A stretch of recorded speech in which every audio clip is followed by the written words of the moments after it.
Hello, it's Darryl Webster for Modern Workplace Change. Today we're going to look at Microsoft Teams breakout rooms and how to set this up as a meeting organizer. Now, we've seen a few demos of this at Microsoft Ignite. I want to show you a few things about how to set this up for a workshop so that you can get people to work on a resource together and you as an organizer can grab that resource after the fact and take a look at some of the work that they've done. So we're going to start off with creating the meeting, and we'll go to the 26th, which is next week from this point, and we'll create that meeting at 11 a.m. This is a workshop, and we'll add a couple of attendees and Matt. Great. We will pop in just a fake agenda there. Okay, so we'll send that meeting invite off. Now, the next step we're going to go through is set up the meeting options, because we want to have our attendees wait in a lobby while I, as a meeting organizer, set up the room before they come in. We go back into the meeting and we will set up the meeting options. Okay, and the option that we want to work with is who can bypass the lobby. I have invited 2 people from my organization, but I still want them to wait in the lobby until I have the meeting room prepared. So we'll go into people in my organization and we'll change this to only me. And we'll just turn off this other option there too, so that people don't get announced as they come in. Right, so those are our meeting options. And the next step that we'll go through is making sure that we have our activity set up. Now, I have gone ahead and created some worksheets in PowerPoint, and I've saved them to my OneDrive and in a folder here called Workshops. When we share a file into a private meeting, we usually have 2 options. We can upload directly from our computer, or we can share from OneDrive. If I upload from my computer, then I don't really get a choice about where I put that file, and it goes into a folder called Microsoft Teams Teams Chat Files. Let's go down here. There we go. It's one of those. I think probably that one there, because this was an old historical one. Right, so back to our few files. I've also named them after the rooms that I'm going to assign them, so that each breakout room can work on that file together and I can easily go back and see that content. So we've got those files ready to go and ready to share.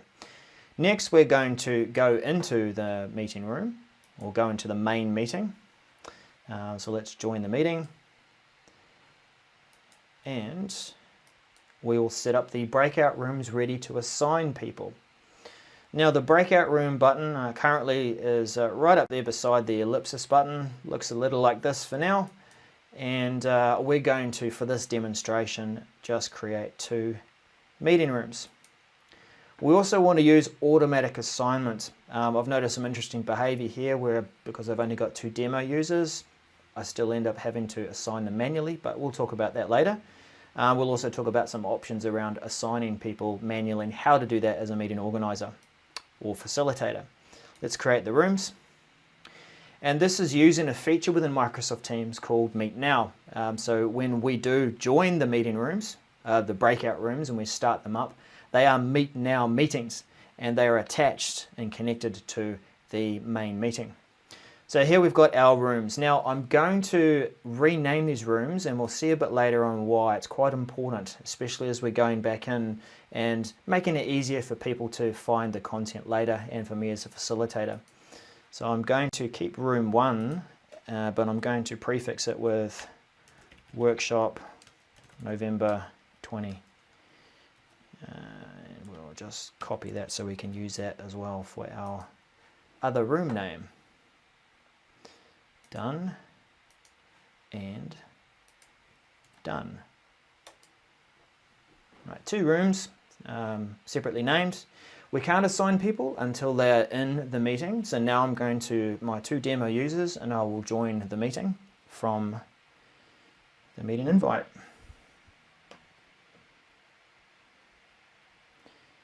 Okay, we'll join here, join with audio off. There's Laura in the lobby, and we'll join Matt from an iPad. Great, now again, we can't add people to these meeting room assignments until they're in the meeting. It's not enough for them to be in the lobby. So we do have to let them in via the lobby and admit each person. Matt and Laura are in the meeting and I can go ahead and assign them to breakout rooms. If you're trying to make this a bit more welcoming than just coming in to seeing regular faces, then you could look at a option here where if I'm sharing my screen and I've got all the meeting content ready to go. So there we go, here's the screen that we're going to share. So this is your welcoming slide, and welcome, you're in the right place. This is the workshop that you need to be in. We can also have this up and over the top of our meeting slide, and if you format it right, then you've got a place to be able to put that and have the gallery view here in the middle. All right, so let's go ahead and get these assignments done. Now here's the point here where you either need to be quick so that you're not having people waiting for too long. You'll be doing this probably in the first 5 minutes or so of your meeting. And as people do tend to join late, then sometimes you'll have to add them to breakout rooms a bit later on. Or you can have a co-producer or co-facilitator who can take care of that for you while you get the presentations done. And that's important when you are doing manual assignments. So just as I branch off to just a slight side topic here, I can be going through and presenting various things and talking about how the breakout rooms are going to be used as part of facilitating an activity. And I can go through some of my main points that I want them to think about before they go to the breakout room. In the meantime, my co-facilitator can be setting up the rooms. We're catching the few last people that might be joining late, and we can get that activity ready to go. So I'm presenting, they're setting the room up. So that's a good tip for facilitating that. But we'll do this in real time now. We've got participants that we can sign. And here I'm selecting all people. I should be able to just say assign and it will automatically assign them across the two rooms. I think because I'm only using 2 people that it still requires some manual assignment. So you would normally just see them automatically distributed across the different rooms if you've got more than 2 people. So I'm going to assign them both to room 1. There you go, Laura and Matt Stafford. So we've got to the point where we have introduced the breakout activity and said what's going to happen and how the breakout rooms work. And we'll say, okay, Matt and Laura, we're going to start the meeting rooms now. And as I do that, then Laura's experience of that over here on her machine, and Matt's of course too, they're going to get a banner across the top that says that the breakout room will start within 10 seconds and they'll be automatically joined into the room because of the options that I've chosen. Now what happens is it comes up in a separate window, and now you'll see me all on my own in this main meeting room. Now what I do recommend too as part of this is that you let the attendees know as they go to these breakout rooms, send me an @mention in the chat to say that you've arrived at the meeting room or at the breakout room. And there's a good reason for doing that, because it makes it easier for me to drop in my breakout room activity resource. So over here in Laura's experience of the meeting, I'm going to open up the conversation pane and I will @mention Daryl as the meeting facilitator. We're ready. And then send that. Right, so that becomes a chat message that appears in my experience of, there we go, she has @mentioned me. And you know, I'm in do not disturb state, so I didn't see any pop-up messages for that, but I can go over and see that Laura has messaged me. And you note first, the reason why I have renamed these rooms. Now that I have been mentioned in that chat, I can see that this is the workshop, it's room 1, and I can go ahead and add my resource. So instead of uploading it to from my computer and it going to just that meeting, the Microsoft Teams chat files folder, I now have full control of where I am sharing it from. I can go to the folder within my OneDrive, go into here, and I'm going to assign the room 1 resource for them to use. Okay, so that has been shared into the meeting. And of course, because of all the power of being able to co-author this content, then Laura and Matt and whoever else is in that breakout room can work on that. Right, so I'm now on Laura's experience of this machine. I'll go in and I'm going to edit that in Teams just to keep it simple. And the PowerPoint or the slide deck opens up in Teams. I'm in edit mode, and I can go through and I can jump through to activity 1 and start to add some of our input there for what we want to share. So we use the chat feature for Q&A. We also ask people to prefix a question with Q. Right, so it stands out amidst all the rest of the chat. All right, so Laura's co-authoring there with Matt. They're talking about things and they're contributing to some best practice around how to run a meeting. Now over back here within my meeting experience, what I can do at this point, I could go and join them. If I was to go into each meeting and attach that file that I want them all to work on, I could get caught up in a conversation and not get around to doing the same thing for other breakout rooms. So the method I showed you where you mention the facilitator, then it's far easier because at that point the chat becomes available to me and I can go in during the meeting and after the meeting. Right, so if I did want to join, I can go in and join the room, and we have seen that in other demos. We'll just go through that quickly too. The interesting thing here is that it puts the main meeting on hold, as you see in the background, and it fires up a new meeting window. And as I swap between the different breakout rooms, it's going to go through the same behavior. So hello Matt and Laura, this is great, you're doing great. Now they could be sharing content.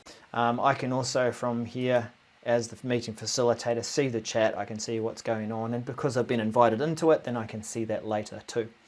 All right, so I'm going to jump out of there, and then we're just progressing through the meeting. So I resume the main meeting because I want to now call them back from their activity that they've been working on, and we will close the room. And as we do that, back over here in Laura's experience, then she gets a banner across the top to say it's going to be closing in 10 seconds, and they're added back into the room, the meeting automatically. So this is great, means that they're all part of it, and the breakout room is still available to go back and repeat and do yet another exercise. So as a meeting organizer or facilitator, I can now introduce the next concept, the next thing that I want them to work on, and then maybe I have another slide within that deck that I've shared for them to work through as something of a workbook, and we can come back with those resources a bit later. All right, so we've gone through that activity, we've got our meeting, and let's finish that meeting off. Now, here's where it has been important to get me mentioned within the meeting chat. Now, the best way to end a meeting is, rather than just leave, we'll end the meeting. As the meeting organizer, it means that everyone in the meeting is ejected from the meeting and it is tidied off and finished off nicely. But my question when I was first exploring this was, well, how do I get back into seeing the meeting resources? Do I have to join the meeting again? And if we go back into our meeting, you'll see that because I had been mentioned within one of the breakout rooms, then I can go back in and I can see that chat.